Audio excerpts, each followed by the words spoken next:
With healthcare reform in congressional gridlock and tax reform seemingly grounded, the White House has decided to go down a different road. The White House has declared the coming week Infrastructure Week, and if the name is any indication, you'll probably be hearing a lot about roads, bridges, and waterways. First up, though, President Trump wants to privatize the nation's air traffic control. It's not the first time someone has suggested this change, and like before, it might run into opposition from both sides of the aisle. In his recent budget proposal, Trump gave a rough outline of his plans to help bolster America's infrastructure.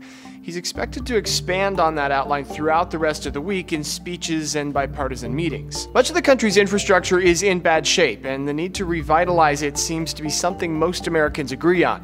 But how the two parties hope to do that differs. Trump's budget seeks a $1 trillion investment in infrastructure. To get there, he's proposed spending $200 billion to get local and state governments, as well as the private sector, to invest in infrastructure spending with minimal help from the federal government. But Democrats would rather let the federal government be responsible for keeping the country's infrastructure up to date.